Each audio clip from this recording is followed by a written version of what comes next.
I am thrilled to be here. I'm thrilled that y'all are here. Usually, when I'm up here, I'm going for laughs, but I look at you people eating, and I'm thinking maybe I should try to get somebody to squirt mashed potatoes out their nose or something. But thank you for your time and your money. I think it's very cool that it's a date night. I love to take my girlfriend on date nights, and I've been married to her for 38 years. So, but I'm still dating her, trying to win her over.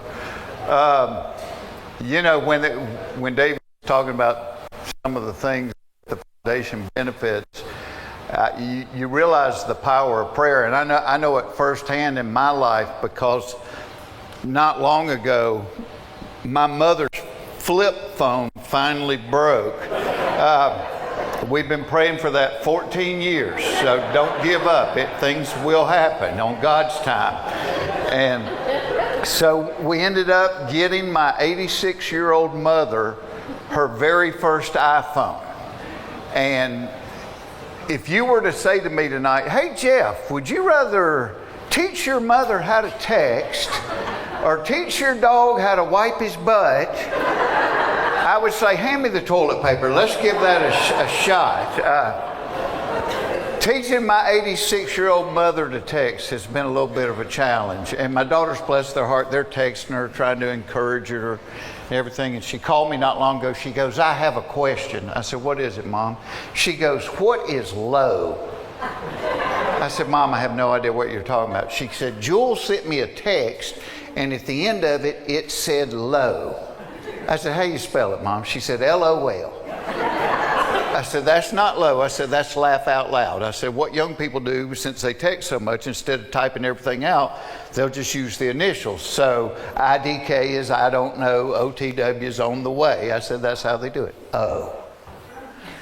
A few weeks ago, I get a text one night from my mother. IYGTTGSINSK.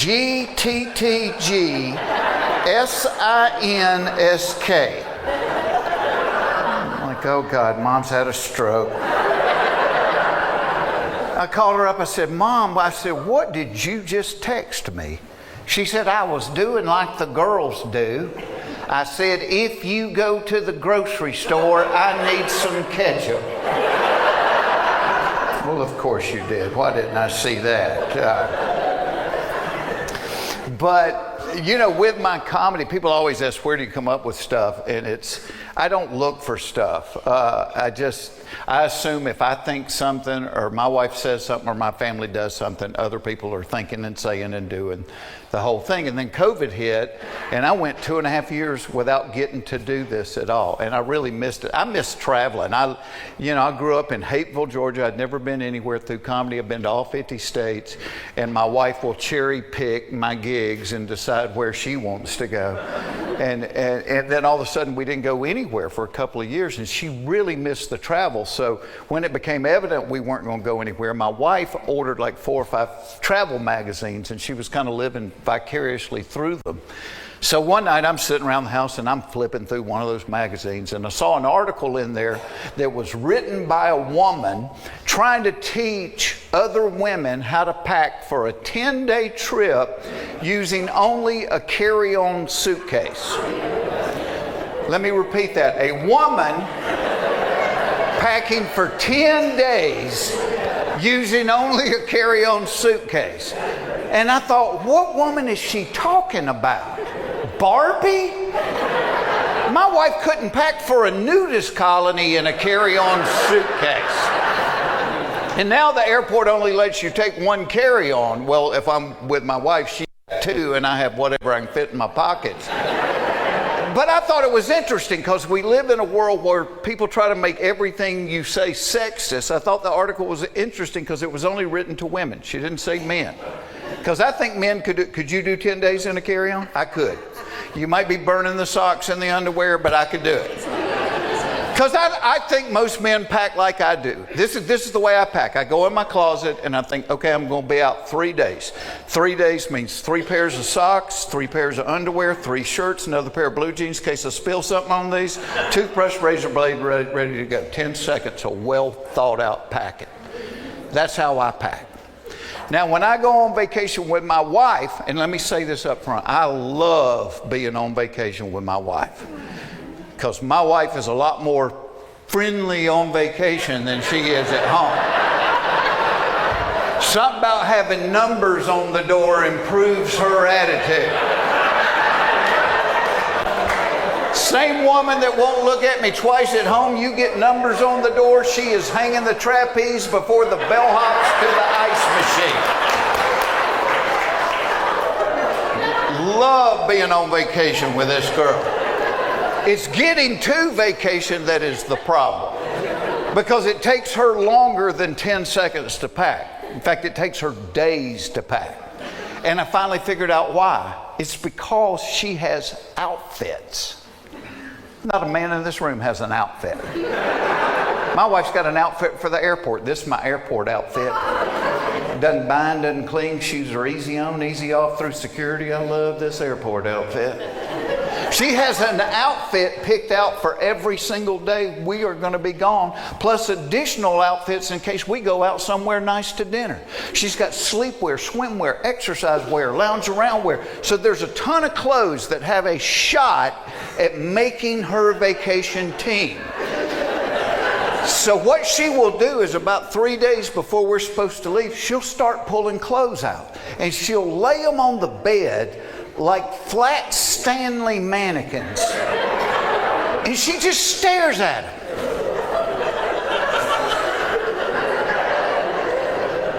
Sometimes she'll call me and come here and need your help. Okay, I am down to these 2 outfits. Which one do you like the best? One on the left. Are you kidding me? What's wrong with the one on the right? There's nothing wrong with it. I like that one on the left. I knew I shouldn't have called you. I love the one on the right. You know what? Now that I really think about it, I love the one on the right. No, you don't. You're just saying that. Now I don't know what to do. I know what to do. I'm going to go jump in front of a bus. Why don't you stand here and stare at this for a while? See, because with me, once my clothes are packed, I'm packed. With my wife, the clothes, that's just the foundation. Her packet, it's like an archaeological dig. There's many, many layers to it. Because once she has the clothes picked out, now she has to go back and pick out the jewelry that goes with each particular outfit. These ladies are like, yes, she does. If you watch court TV, that's what they call the jewelry selection process. Next level is the shoes. He just got the jewelry selection process. I can take as much time as you need, honestly. The shoes take a long time. She spends longer picking shoes for vacation than we spent picking names for our children. I mean, my wife loves shoes. I hope to God she never has to choose between me and her shoes. Because I can see the surgeon going, well, Miss Foxworthy, we can save Jeff's life. But in order to do it, you would have to get rid of all of your shoes.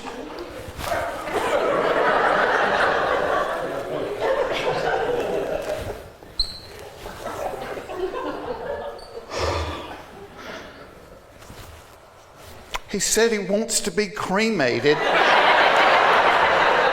I'm going to need some new shoes for that ceremony. Next level is the electronics, because one time we went somewhere and the hotel didn't have a hairdryer. Well, that was a world crisis. So now my wife never packs a suitcase without packing a hairdryer. But then she'll pack a hair curler and a hair straightener. I'm like, they cancel each other out. Then she packs that lighted makeup mirror where one side has 12 times magnification. Nobody needs to look at their face magnified 12 times. At 12 times magnification, a wrinkle looks like an irrigation ditch. A blackhead looks like a manhole cover. And God forbid she find a chin hair. You're not getting a girl out of the room that sees something on her chin that looks like the anchor rope to a battleship. I'm telling you that right now. Do you know I've never, ever looked at my face in the 12 times magnification mirror? All right, to be completely honest, a couple of times I did get out of the shower and I paused in front of it just for a minute.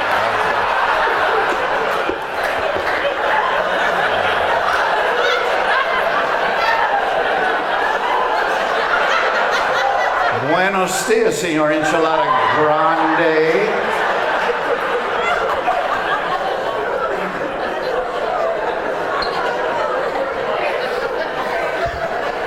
Next level total feminine phenomena is the just-in-case level. Like my wife will always pack a little raincoat and a travel umbrella just in case it rains. I'm like, baby, I checked the forecast. There's less than a 5% chance any day we're going to be there. Okay, fine. I don't know what you're going to do if it rains. I do. I'll probably go back inside. She always packs a sweater or a light jacket just in case it gets cold at night, as it so often does in Orlando in July. Anybody else have a wife or girlfriend that will, this is what my wife will do. She will take a little soft-sided collapsible suitcase and pack it inside of the hard-sided suitcase, just in case I buy something. And I've never looked in that soft-sided suitcase. I'm willing to bet there's a smaller soft-sided suitcase inside of it. She'll always pack like a gallon Ziploc bag full of medicine, just in case somebody gets sick. One time I'm playing in Buffalo. It's like February. They had snow up to here. I have a little bit of a headache. I go and zip the medicine bag. We've got malaria pills. Thankfully missed the great malaria outbreak in Buffalo. And I said, baby, I love you to death. I said, this is where your packing just goes off the rails. So the next time we're getting ready to go on vacation, I walk in the bedroom and I caught her rooting through my suitcase. And she goes, She pulls out a 5-pound bag of oats, holds it up. She goes, what is this for? I said, oh, that. I said, that is just in case the 2 donkeys we're going to need to carry your luggage get hungry while we're gone.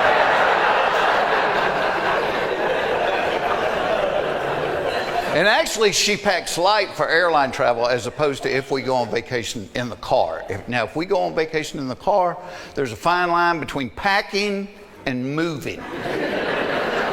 But my wife and daughters, they think it is their job to fill that SUV to the top. And the way they pack would make a man lay on the floor and wet himself. They will bring out a bag with bread and potato chips, put it on the bottom, then put 3 suitcases on top of it. I'm like, let me do this, please. Because men care about, there's an art to packing a car, isn't there? Total art. My daddy could get a house full of furniture into the trunk of a Buick. Hold the jack, hand me the piano. I got this son of a gun, you know. And I'm like my daddy, too. Once I get that car packed the way I like it, I'm ready to go. Not my wife. I walk in the house like, all right, car's packed, let's do it. Oh, we can't go yet. What do you mean we can't go? Car's packed, let's go. No, I got to straighten up the house. Do what? Well, I'm not going to be able to have a good time if I know I'm going to be coming back to a messy house. Why didn't you straighten it up the last couple of days? Because I had to pack. Which in a nutshell is why men die before women. Because we want to.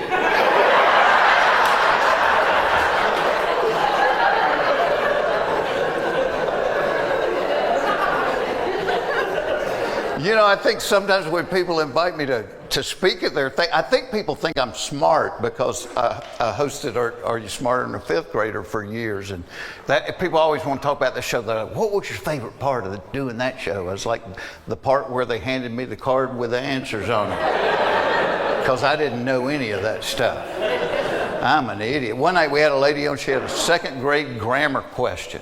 It was something about an antonym, and she goes, oh yes, she goes, I remember there were homonyms and synonyms and antonyms. She said, I can't remember the difference in them. Can you use it in a sentence? My aunt and them came over for Christmas dinner.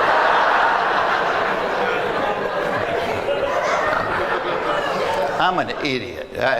And when I started hosting that show, I realized just how many things I didn't know. So I literally got a notebook and I put it in my dressing room. And every day I would write down more things that I thought of that I didn't know. And they were stupid things like, I don't know how they know how long to make the cord for the first bungee jump at a new place. All right, Ed, let him jump. All right, Ed, shorten it up a little bit. Give his girlfriend a free t-shirt.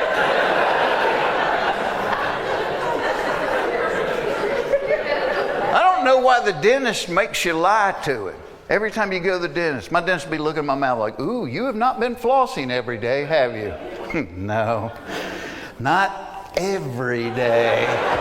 Let me think. The last time I flossed, you did it.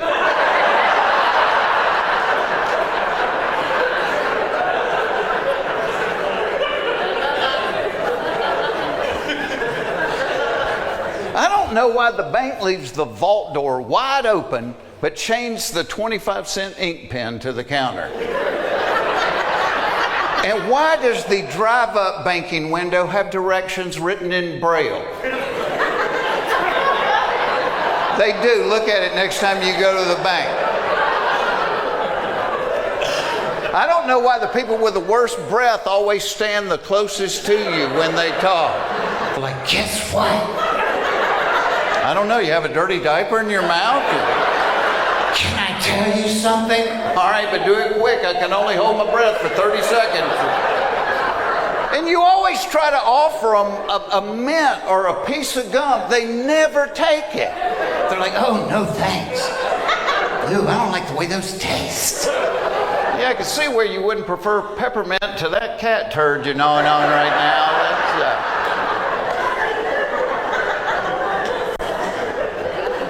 I don't know why you can't ride a bicycle anymore without dressing like Lance Armstrong in the Tour de France.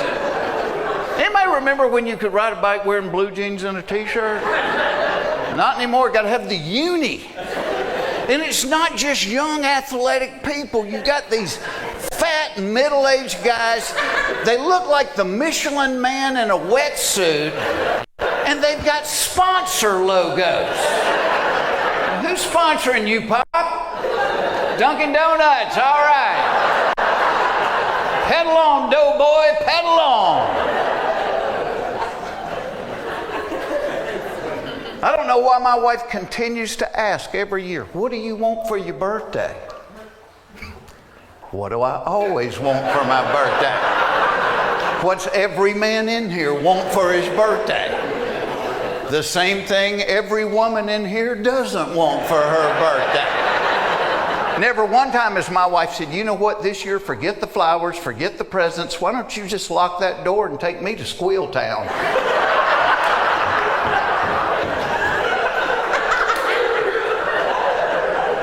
But it's what every guy wants. You could be visiting your 90-year-old grandpa in the nursing home and be like, happy birthday, Papa. Is today my birthday? It sure is. Well, help me get my pants off.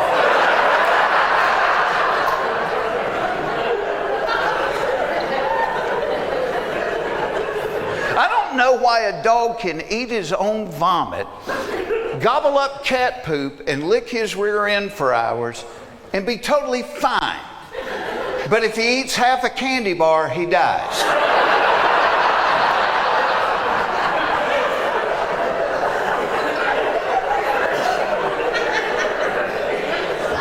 I don't know why in 2023 we still have jobs that we will call men's jobs or women's jobs. Like if there's a noise in the house in the middle of the night, whose job is it to go check out the noise? It's the man. Let's be, yeah, you never see this.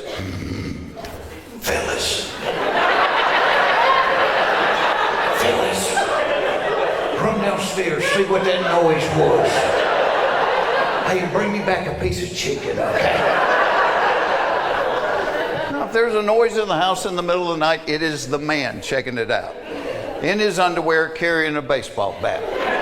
because that is the official uniform of suspicious noises, underpants and a baseball bat. I don't know what we're hoping to find, some guy in the living room in his underwear with a ball.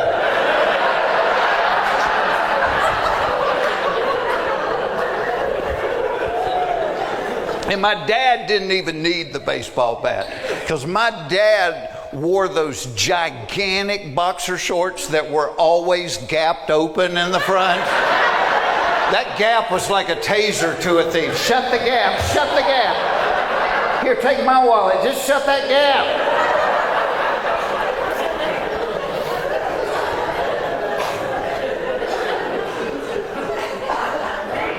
I don't know why every time I get great tickets to a concert, I always end up being seated next to somebody that has to sing every song at the top of their lungs.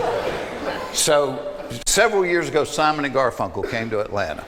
My wife wanted to go. She had a couple of friends that wanted to go. Well, my mother-in-law wanted to go.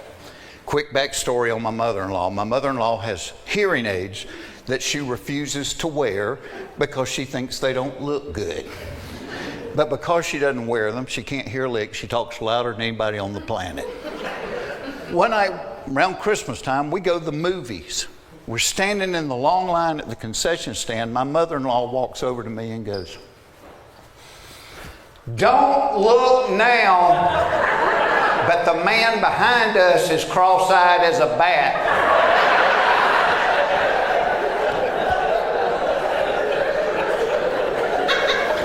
Which is bad for two reasons. One, you're embarrassed to death. And two, when somebody says something like that, yes, you've got to look, you know. Then I'm like,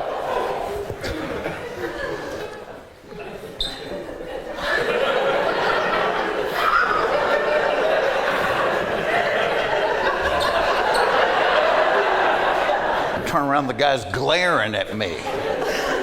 Well, he may not have been glaring at me, but he was glaring at somebody. So we go to Simon and Garfunkel. Somehow I end up being seated next to my mother-in-law. She doesn't have the hearing aids in. She sang every Simon and Garfunkel song, and she knew the words to none of them. Like a witch over Bubbles' daughter. Or you can, I will grease your pine. Grease your pine? That's what you got out of that? And my kids make fun of me. They're like, "Dad, don't ever stand up there and tell people things you don't know. If you don't know something, Google it." And to a point, they're right. I mean, when I was growing up, if you were watching TV and somebody goes, "What was that guy in?" You go, "Man, he looks familiar." And that was it.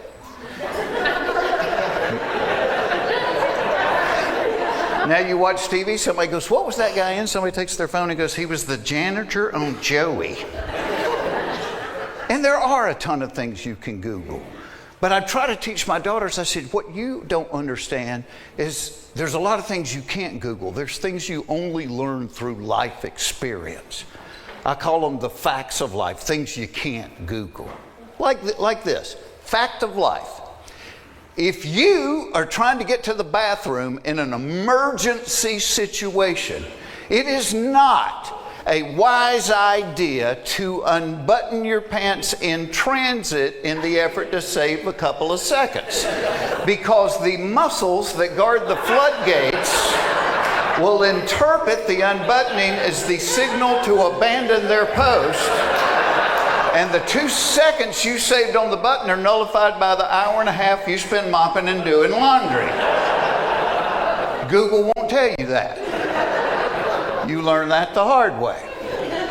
Fact of life. Out of all of the cereals, Captain Crunch is the most time intensive. Here's what I'm talking about. You eat it too soon after you poured the milk on and you will rip the roof of your mouth to shreds. You wait too long after you pour the milk on and the captain will put a film on your teeth a wire brush can't get rid of.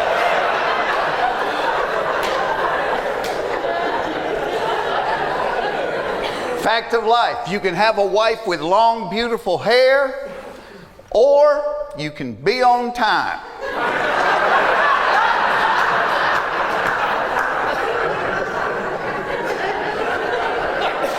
Speaking of wives, fact of life. If your wife hints that she might be in the mood, your kids will sense it and won't go to bed for 3 years. Speaking of kids, fact of life, the more kids you have, the worse your parenting becomes. People that only have one child are making homemade baby food out of organic vegetables they're growing in their own backyard. Yeah, by the time that fourth kid rolls around, you're smoking a cigarette while you watch your toddler pull a year-old milk dud out from under the stove and eat it. Pick the cat hair off of it before you put it in your mouth, dummy.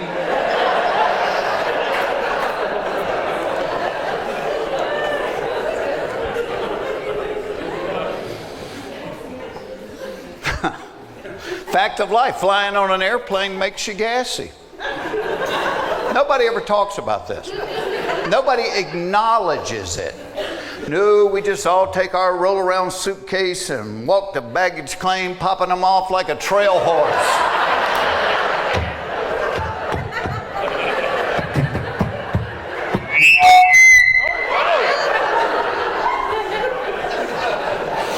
I'm sorry, God. It was just a joke, all right? Fact of life. Women always have more questions than men have answers to. Great example. One night I got a text. The text simply said, please pray for Tom. He was in a bad wreck. I go through the house. I found my wife. I said, hey, just got a text that said, please pray for Tom. He was in a bad wreck. She said, was he driving? I said, I don't know. I got a text that said, please pray for Tom. He was in a bad wreck. She said, were Carol and the kids in the car with him? I said, I don't know. I just got a text that said, please pray for Tom. He was in a bad wreck. She said, were the people in the other car hurt too? I said, I don't know. I just got a text that said, please pray for Tom. He was in a bad wreck. She said, did they even have insurance? I said, I don't know. I just got a text that said, please pray for Tom. He was in a bad wreck. She said, what hospital did they take him to? I said, I don't know. I just got a text that said, please pray for Tom. He was in a bad wreck. She said, you don't know anything. What do you know? I said, I know you need to pray for Tom. I just got a text that he was in a bad wreck. Not holding anything back. That's all I got.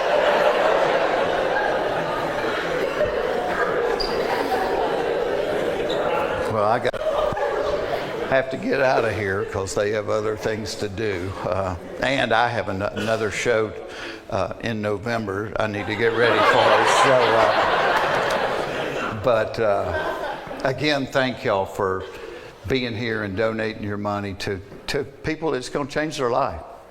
And I mean, that's the face of Jesus. That's why we're here, is to make other people love God, love each other. So thank you for doing that.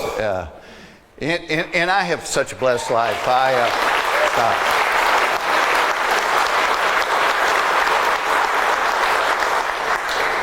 I have been very blessed because I've loved what my gift was, and I don't know why I can do it. I can just do it. God gave me the gift, and I've been able to do a lot of things, whether it's hosting the show, I paint, I draw, I write books. But if you ever put a gun to my head and said, hey, you can't do but one, it would always be stand-up. I like seeing people. I like that instant reaction. The only negative thing I've ever found about being a stand-up comedian is you're on the road by yourself.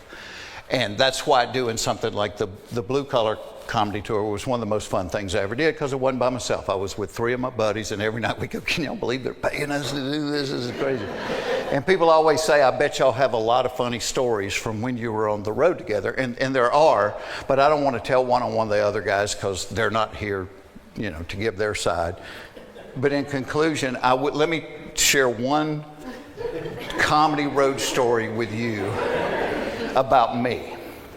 So COVID started in 2020. So the summer of 2019, Larry, the cable guy, and I were doing a bunch of dates together that summer. And when you do summer dates, they're almost all outside. You're either doing amphitheaters or country music festivals or, fairs. You're always outside, and you get used to being hot. We did a music festival in Phoenix. It was 112 when we went on stage. And the promoter was trying to make us feel better. He goes, come on, fellas, it's a dry heat. I said, so is the electric chair. It's 112 degrees, So. But I don't sweat very much. I mean, you can see I don't sweat when I'm up here. And so we do this show one night in the South. I'm not even going to say the name of the city because there may be a computer genius here that can get the footage of this. But we did a show one night, and it was not only hot, it was humid as rip. So 10 minutes in the show, I got sweat dripping off my nose onto the stage. 20 minutes in, looks like a wet t-shirt contest. By the end of it, I look like I've been sprayed with a fire hose. I've never sweated this much in my life. And we usually don't eat before a show because it makes you feel kind of sluggish, so we're always hungry, when we get off stage. So I get off stage that night, and I'm in the dressing room, and I'm just pounding Gatorade and water trying to rehydrate. And I hear Larry the cable guy coming down the hall, and he slides into my dressing room. He's like, "Hey, let's go eat." And Larry says this a lot. And I usually go because it's fun to watch Larry eat. It's impressive. But I said, "Dude," I said, "not tonight." I said, "I got too hot. I'm not hungry." I said, "I'm just going back to the hotel and going to bed." He's like, "Yeah, right. Come on, let's go eat." I said, "No, I'm not hungry. I got too hot. I'm not kidding with you." He goes, "Are you serious?" He goes, "I cannot wait till you ask me to do something for you." What are you, 9 years old? It's not personal. I got too hot. I'm not hungry. So I got in the van. I got him to take me back to the hotel and got in my room. And probably a lot of y'all make your living on the road. You have your little routine. When I'm on the road, I like it really dark when I sleep. I like it really cold, so I'll turn the thermostat down. But when you're doing stand-up, you're in a different city every night. Every hotel room is different than the day before. So one of my tricks is I always turn the light on in the bathroom, and I'll shut the door. But that way, if I wake up in the middle of the night and I have to go, I can see that light. I know that kind of orients me, and I know where I am. And I usually sleep in my underwear, but this night they're wet. My socks are wet. I've sweated that much, and I'm like, I'm not sleeping in wet underwear, and I told you I only packed 3 pairs, So I just peel them off, and I flop in the bed naked, and I'm out. Well, I wake up about 1:30 in the morning, and I really, really have to pee, probably from all the Gatorade and the water. And any guy over 40 knows what I'm talking about. You have to pee too much to go back to sleep. You can't go back to sleep, but you don't really want to wake up. You just want to get it done and get back in the bed. So I get up and got my eyes half open. I see the light, and I walk in there. Well, as soon as the door closes, I realize I'm in the hall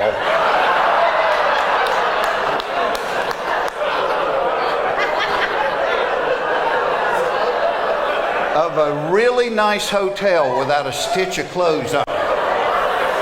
And you want to wake up in a hurry, forget coffee. This is the way to do it right here. So I'm trying to think through it. Well, Larry's room was right across the hall from mine. And I'm thinking, thank God, I run over there and I'm knocking on the door. And he's not answering. And I can picture him peeking through the keyhole and laughing. But as I'm knocking on the door, I hear the elevator ding. And I'm like, okay, well, I got a 50-50 shot. They're either going to get off and go the other way, or they're going to get off and come towards me. And sure enough, these 2 Korean guys, they're talking with each other. They get off and they start walking right towards me. And I'm like, what do you do? What do you do? And I'm like, you act like nothing's up. That's what you do. So I start walking towards them. Literally past them in the hall. Hey, how you doing? And one of them said something, which I really hoped meant, wow, that was impressive. But when I looked it up on Translator, I found out it meant, did you see her mustache?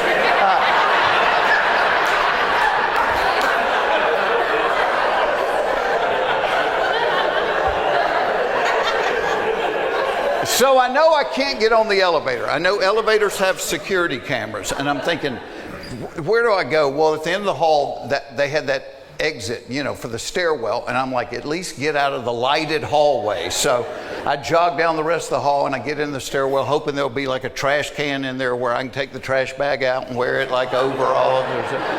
Get in the stairwell, no trash can, but at least I'm not in the lighted hallway. And as I'm trying to think through it, I noticed there's a couple of empty beer cans down in the corner. Well, the reason I got up in the first place was I had to pee. I have no idea how long I'm going to be locked out of my room, and I'm not proud of it, but I picked those cans up and I peed in them and I put them back.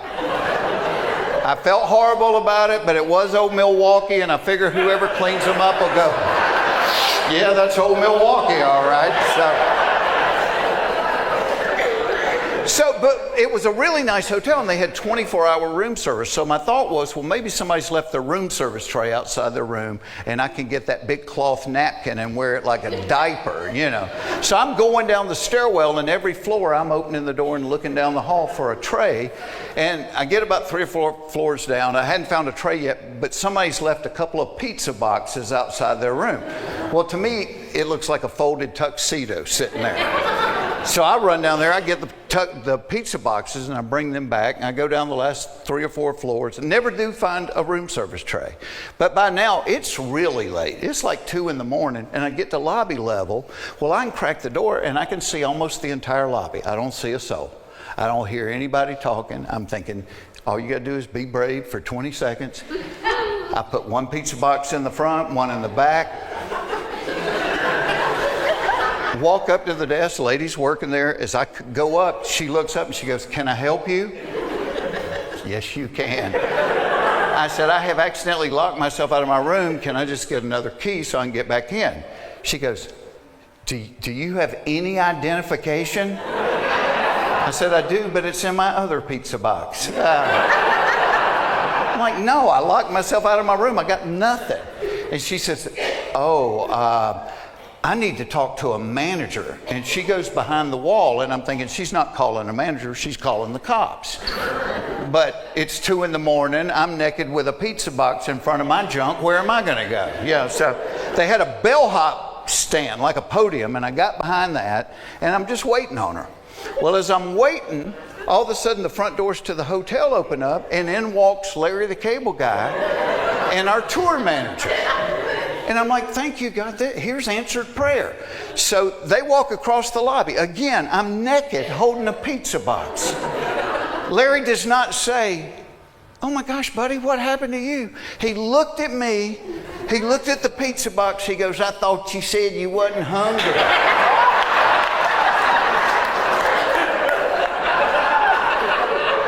Just been sitting down here naked eating pepperoni in the lobby, you know.